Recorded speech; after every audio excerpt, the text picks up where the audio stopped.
40 பௌத்த பிக்குகளை கொண்டு போதைப்பொருள் கடத்த முயற்சி. கொழும்பு மெகசின் சிறைச்சாலையில் பதட்டம், 2 கைதிகள் பலி. கொழும்பில் நடந்த பயங்கரம், பிக்குகளை சீரழிக்க அரசியல் சக்திகள் சதி. 79 வயதான மூதாட்டியை கொடூரமாக கொலை செய்த நபர். ஈரானுக்கு அமெரிக்கா விடுத்துள்ள மற்றொரு கடும் எச்சரிக்கை. மீண்டும் வலுக்கும் போர் பதட்டம். ஈரான் மீதான தாக்குதல் பாரதூர விளைவுகளை ஏற்படுத்தும். பொகவந்தலாவையில் பாடசாலை மாணவர்களை ஏற்றிச் சென்ற பேருந்து விபத்து. 40 பௌத்த பிக்குகளை கொண்டு போதைப்பொருள் கடத்த முயற்சி. திடுக்கிடும் தகவல்கள் அம்பலம். 40 பௌத்த பிக்குகளை பயன்படுத்தி பாங்காக்கில் இருந்து இலங்கைக்கு போதைப்பொருள் கடத்த மேற்கொள்ளப்பட்ட முயற்சி குறித்த தகவல்கள் அம்பலமாகியுள்ளன. அண்மையில் பாங்காக்கில் இருந்து பௌத்த பிக்குகளை கொண்டு கடத்தப்பட்ட பாரிய போதைப்பொருள் தொகை மீட்கப்பட்டிருந்தது. இந்த போதைப்பொருள் கடத்தல் கும்பல் மேலும் 40 பிக்குகளை பாங்காக் அழைத்துச் சென்று அங்கிருந்து போதைப் பொருட்களை நாட்டுக்கு கடத்தி வர சகல திட்டங்களையும் வகுத்திருந்ததாக விசாரணைகளில் தெரியவந்துள்ளது. இந்த போதைப்பொருள் கடத்தல் நடவடிக்கைகளின் பிரதான சூத்திரதாரி ஓர் இலங்கையர் எனவும் அவர் பாங்காக்கில் இருப்பதாகவும் தெரியவந்துள்ளது.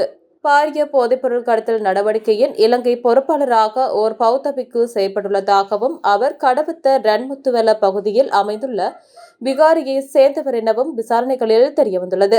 குறித்த சந்தேக நபர் சியம்பலபே பகுதியில் வைத்து போலீசாரினால் கைது செய்யப்பட்டுள்ளார். சில காலங்களுக்கு முன்னதாக இந்த பௌத்த பிக்கு மேலும் 12 பௌத்த பிக்குகளை பாங்காக் அனுப்பி போதைப்பொருள் கடத்தியுள்ளமை தெரியவந்துள்ளது. அந்த பயணத்தில் இணைந்து கொண்ட 3 பௌத்த பிக்குகள் அண்மையில் கைதான பௌத்த பிக்குகள் குழுவில் அங்கம் வகிப்பதாக தெரிவிக்கப்படுகின்றது. மேலும் ஒரு தொகை போதைப் பொருளை கடத்துவதற்காக 40 பௌத்த பிக்குகள் ஆயத்தப்படுத்தியுள்ளதாகவும் இதில் 1-2 தேரர்களை தவிர்த்த ஏனையவர்களுக்கு கடத்தல் விவகாரம் பற்றி எதுவும் தெரியாது எனவும் விசாரணைகளில் தெரியவந்துள்ளது. தர்ம பிரசார நடவடிக்கைகளுக்காக பௌத்த பிக்குகளை தாய்லாந்து அழைத்து செல்வதாக குறித்த கடத்தல் கும்பல் கூறியதாக தெரிவிக்கப்படுகின்றது. அண்மையில் கட்டுநாயக்க விமான நிலையத்தில் கைது செய்யப்பட்ட 22 பௌத்த பிக்குகளையும் எதிர்வரும் 7ஆம் தேதி வரையில் விளக்கமறியலில் வைக்குமாறு நீதிமன்றம் உத்தரவு பிறப்பித்துள்ளது. இந்த சம்பவம் தொடர்பில் விசாரணைகள் தொடர்ந்து முன்னெடுக்கப்பட்டு வருவதாக போலீஸ் வட்டார தகவல்கள் தெரிவிக்கின்றன. கொழும்பு மெகசின் சிறைச்சாலையில் பதட்டம், 2 கைதிகள் பலி. 2 அதிகாரிகள் கைது. கொழும்பு மெகசின் சிறைச்சாலையில் ஏற்பட்ட பதற்ற நிலையின் போது 2 கைதிகள் உயிரிழந்துள்ளதாக தெரிவிக்கப்படுகின்றது. போதைப்பொருள் தொடர்பான குற்றச்சாட்டில் கைது செய்யப்பட்டு மெகசின் சிறைச்சாலையில் விளக்கமறியலில் வைக்கப்பட்டிருந்த 2 சந்தேக நபர்கள் தப்பிச் செல்ல முயற்சித்தனர் என தெரிவிக்கப்படுகின்றது. சிறைச்சாலை திணைக்களம் வெளியிட்டுள்ள தகவல்களின்படி நேற்று காலை 11 மணியளவில் குறித்த கைதிகள் இருவரும் சிறைச்சாலையில் இருந்து தப்பிச் செல்ல முயற்சித்துள்ளனர். இதன்போது கடமையில் இருந்த சிறை காவலர் ஒருவர் அவர்களை தடுக்க முற்பட்ட நிலையில் ஏற்பட்ட மோதலை தொடர்ந்து சந்தேக நபர்கள் இருவரும் திடீரென மயங்கி விழுந்ததாக கூறப்படுகிறது. இந்த சம்பவத்தின் போது ஒரு சந்தேக நபர் சம்பவ இடத்திலேயே உயிரிழந்துள்ளதுடன் மற்றைய சந்தேக நபரும் சிறை காவலரும் காயமடைந்த நிலையில் சிகிச்சைக்காக மருத்துவமனையில் அனுமதிக்கப்பட்டனர். எனினும் அங்கு சிகிச்சை பெற்று வந்த நிலையில் 2வது சந்தேக நபரும் பின்னர் உயிரிழந்துள்ளார். அதேவேளை காயமடைந்த சிறை காவலர் தொடர்ந்து சிகிச்சை பெற்று வருகின்றார். எனினும் இந்த மரணங்கள் தொடர்பில் உயிரிழந்தவர்களின் உறவினர்கள் கடும் அதிருப்தியை வெளியிட்டுள்ளனர். குறித்த கைதிகள் சிறைச்சாலை அதிகாரிகளால் தாக்கப்பட்டிருக்கலாம் என அவர்கள் குற்றம் சுமத்துகின்றனர். இச்சம்பவம் குறித்து போலீஸ் ஊடக பேச்சாளர் கருத்து தெரிவிக்கையில் இது தொடர்பான விசாரணைகள் ஆரம்பிக்கப்பட்டுள்ளதாக குறிப்பிட்டார். உயிரிழப்புக்கான உண்மையான காரணம் மற்றும் சம்பவத்தின் பின்னணி குறித்து பொருளை போலீசாரும் சிறைச்சாலை திணைக்களமும் இணைந்து தீவிர விசாரணைகளை முன்னெடுத்து வருகின்றனர். இதேவேளை இந்த சம்பவம் தொடர்பில் 2 சிறைச்சாலை உத்தியோகத்தர்கள் சந்தேகத்தின் பேரில் கைது செய்யப்பட்டுள்ளதாக தெரிவிக்கப்படுகின்றது. கொழும்பில் நடந்த பயங்கரம், வெளிநாட்டில் உள்ள தமிழ் கும்பல் ஒன்றின் வெறித்தன செயல் அம்பலம். கொழும்பில் 19 வயது இளைஞனை கடத்தி கழுத்தை நெரித்து கழனி ஆற்றில் நீரில் மூழ்கடித்து கொலை செய்த சம்பவம் தொடர்பில் பல தகவல்கள் வெளியாகியுள்ளது. வெளிநாட்டில் வசிக்கும் ஒழுங்கமைக்கப்பட்ட குற்றவாளிகள் மற்றும் போதைப்பொருள் கடத்தல்காரர்களான பழனி ரிமோசன் மற்றும் ஹொட்டஹென அரவிந்த் ஆகிய இருவரே திட்டமிட்டு இந்த கொலையை செய்துள்ளதாக போலீஸ் விசாரணையில் தெரியவந்துள்ளது. கொலை தொடர்பாக 5 சந்தேக நபர்களை போலீஸ் சிறப்பு அதிரடிப்படையினர் கைது செய்துள்ளனர். மேலும் கொலை செய்யப்பட்ட இளைஞரை கடத்த பயன்படுத்தப்பட்ட சொகுசு காரையும் மட்டக்குழி போலீசாரிடம் ஒப்படைத்துள்ளனர். கொலை செய்யப்பட்டவர் கொழும்பு 14 புளூமண்டல் வீதியில் வசிக்கும் ஸ்ரீகாந்தன் பாத்திகுமார் என தெரியவந்துள்ளது. சந்தேக நபர்கள் 22ஆம் தேதியன்று காரில் இளைஞரை கடத்தி மட்டக்குழியிலுள்ள கல்லணியாறு தெல் ககவத்த சந்திப்புக்கு அருகிலுள்ள ஆற்றங்கரைக்கு கொண்டு சென்று களத்தை நிறுத்து நீரில் மூழ்கடித்து கொலை செய்துவிட்டு தப்பிச் சென்றுள்ளனர். சந்தேக நபர்கள் குறித்து ஜெயவர்தனபுர முகாம் போலீஸ் சிறப்பு அதிரடிப்படை அதிகாரிகளுக்கு கிடைத்த தகவலின் அடிப்படையில் பாமுனுகம, பெலியகொட மற்றும் வெள்ளம்பட்டிய போலீஸ் பிரிவுகளில் சோதனைகள் நடத்தப்பட்டு 5 சந்தேக நபர்கள் கைது செய்யப்பட்டனர். இந்த சந்தேக நபர்கள் கொழும்பு 15, வந்திய உயான, மட்டக்குழிய மற்றும் புதுக்கம பகுதிகளை சேர்ந்தவர்களாகும். இவர்கள் 23 முதல் 36 வயதுடையவர்கள் என தெரியவந்துள்ளது. சந்தேக நபர்களிடமிருந்து 23 கிராம் ஐஸ், 750 மில்லி கிராம் மற்றும் 3 கையடக்க தொலைபேசிகளும் கைப்பற்றப்பட்டன. கொழும்பு வடக்கு பிரிவின் பொறுப்பு சிரேஷ்ட போலீஸ் கண்காணிப்பாளர் எரிக் பெரேராவின் அறிவுறுத்தல்களின் பேரில் மட்டக்குழிய போலீஸ் பொறுப்பாசிரியர் டிஜி குணரத்ன உள்ளிட்ட குழுவினர் விசாரணைகளை மேற்கொண்டு வருகின்றனர். பிக்குகளை சீரழிக்க அரசியல் சக்திகள் சதி. கசபதேரர் குற்றச்சாட்டு.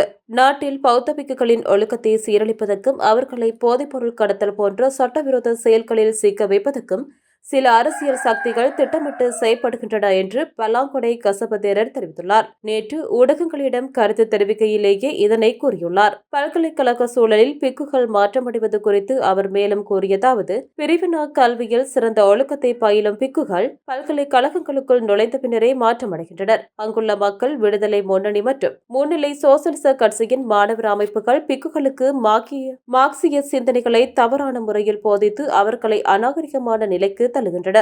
குஷ் உள்ளிட்ட போதைப்பொருள் பழக்கங்களுக்கு பிக்குகள் அங்குள்ள அரசியல் பின்புலத்தாலேயே பழக்கப்படுத்தப்படுகின்றனர். இது பௌத்த சாசனத்தை சர்வதேச ரீதியில் அவமதிப்பதாக கையாளப்படும் ஓர் உபாயம். தாய்லாந்தில் இருந்து குஷ் கடத்திய விவகாரத்தில் பிக்குகள் கைது செய்யப்பட்டமை குறித்து சந்தேகம் நிலவுகின்றது. கைது செய்யப்பட்டவர்கள் உண்மையான பிக்குகளா அல்லது கடத்தலுக்காக சீருடை அணிவிக்கப்பட்டவர்களா என்பது விசாரிக்கப்பட வேண்டும். அரசும் இடதுசாரி கட்சிகளும் தங்களுக்கு பிடிக்காத பிக்குகளை பழிவாங்க இவ்வாறான விவகாரங்களை பின்னணியிலிருந்து இயக்குகின்றனவா என்ற பலத்த சந்தேகம் எமக்குள்ளது. இந்த அரசு பௌத்த எதிர்ப்பு அரசு ஆகும். கத்தோலிக்க மதகுருமாருக்கு ஒரு நீதி, பிக்குகளுக்கு ஒரு நீதி என இந்த அரசு செயல்படுகின்றது. பிக்குகள் தவறு செய்திருந்தால் தண்டிக்கப்பட வேண்டும் என்பதில் மாற்று கருத்து இல்லை. ஆனால் அவர்களை தூண்டிய அரசியல் சக்திகள் யார் என்பது கண்டறியப்பட வேண்டும். தேசத்தின் ஆன்மீக அடையாளமான பிக்குகளை சீரழிக்கும் இத்தகைய அரசியல் கலாச்சாரம் மிகவும் ஆபத்தானது என்றும் குறிப்பிட்டுள்ளார். 79 வயதான மூதாட்டியை கொடூரமாக கொலை செய்த நபர். கம்பஹா மாவட்டத்திலுள்ள பகுதியில் வீட்டில் தனியாக இருந்த மூதாட்டி கொடூரமாக கொலை செய்யப்பட்டுள்ளார். 79 வயதான திலக மாலினி ஜெயரத்ன என்ற மூதாட்டி 18ஆம் தேதி கொலை செய்யப்பட்டார். ஒரு பிள்ளையின் தாயை பாலியல் சீண்டல் செய்து கழுத்தை நெரித்து கொலை செய்யப்பட்டுள்ளார். அத்துடன் காதை வெட்டி 2 தங்க காதணிகளும் திருடப்பட்டுள்ளன. இந்த குற்றச்சாட்டுகளின் அடிப்படையில் 67 வயதான பிரதான சந்தேக நபர் கைது செய்யப்பட்டுள்ளார். நீண்ட விசாரணைக்கு பின்னர் நேற்று முன்தினம் கைது செய்யப்பட்டதாக கிரிந்திவெல போலீசார் தெரிவித்துள்ளனர். சந்தேக நபரின் காதை வெட்டுவதற்கு பயன்படுத்தப்பட்ட கூர்மையான கத்தியும் அந்த நேரத்தில் அவர் அணிந்திருந்ததாக கூறப்படும் ஆடைகளும் கிரிந்திவெலையில் உள்ள ஒரு வீட்டில் மறைத்து வைக்கப்பட்டிருந்த நிலையில் கண்டுபிடிக்கப்பட்டுள்ளன. சந்தேக நபரின் வாக்குமூலத்தின் அடிப்படையில் போலீசாரால் கண்டுபிடிக்கப்பட்டன. ஈரானுக்கு அமெரிக்கா விடுத்துள்ள மற்றொரு கடும் எச்சரிக்கை. மீண்டும் வலுக்கும் போர் பதற்றம். ஈரான் அரசாங்கத்துக்கு அமெரிக்கா மீண்டும் கடுமையான எச்சரிக்கையை விடுத்துள்ளது. ஹார்முஸ் நீரிணை விவகாரத்தில் ஈரான் மேற்கொள்ளும் கெடுபிடிகளை ஒருபோதும் அனுமதிக்க முடியாது என்று அமெரிக்க ராஜாங்க செயலாளர் மார்கோ ரூபியோ தெரிவித்துள்ளார். சர்வதேச ஊடகம் ஒன்றுக்கு நேர்காணல் வழங்கியுள்ள ரூபியோ, ஹார்முஸ் நீரிணை திறந்தே இருப்பதாக ஈரான் கூறுவதை நிராகரிப்பதாக சுட்டிக்காட்டியுள்ளார். ஈரானிடம் அனுமதி பெற்று அவர்களுக்கு பணம் செலுத்தினால் மட்டுமே கப்பல்கள் செல்ல முடியும் என்பதும், இல்லையெனில் தாக்குதல் நடத்துவோம் என்பதும் நீரிணையை திறந்து வைத்திருப்பதாக அர்த்தமாகாது என தெரிவித்துள்ளார். சர்வதேச நீர்வழிகளில் யார் செல்ல வேண்டும் என்பதை ஈரானே தீர்மானிப்பதையும் அதற்காக அவர்கள் கட்டணம் வசூலிப்பதையும் அமெரிக்கா ஒருபோதும் சகித்துக் கொள்ளாது. பிப்ரவரி இறுதியில் அமெரிக்கா மற்றும் இஸ்ரேல் ஈரானை தாக்கியதிலிருந்து இந்த குறுகிய நீர்வழி பாதையில் கப்பல் போக்குவரத்து முடங்கியுள்ளது. இதனால் உலகளவில் எரிபொருள் விலை உச்சத்தை எட்டியுள்ளது. ஈரான் தற்போதுள்ள இக்கட்டான பொருளாதார சூழலிலிருந்து வெளியேற அமெரிக்காவுடன் ஒப்பந்தம் செய்து கொள்வதில் தீவிரமாக இருப்பதை ரூபியோ ஒப்புக்கொண்டார். எந்தவொரு ஒப்பந்தமும் அரசாங்கமும் ஈரான் அணு ஆயுதம் தயாரிப்பதை திட்டவட்டமாக தடுக்கும் வகையில் இருக்க வேண்டும் என தெரிவித்துள்ளார். ஈரானில் பணவீக்கம் அதிகரித்துள்ளதுடன் ஊதியம் வழங்குவதிலும் சிக்கல் நிலவுகிறது. போர் தொடங்குவதற்கு முன்பு இருந்த பிரச்சினைகள் தற்போது மேலும் மோசமடைந்துள்ளன. பாகிஸ்தானின் முயற்சியால் ஏப்ரல் 8ஆம் தேதி முதல் 2 வார கால போர் நிறுத்தம் அறிவிக்கப்பட்டு பின்னர் அது நீட்டிக்கப்பட்டது. இதனைத் தொடர்ந்து ஏப்ரல் 11 அன்று இஸ்லாமாபாத்தில் இரு நாடுகளுக்கும் இடையே பேச்சுவார்த்தைகள் நடைபெற்றன.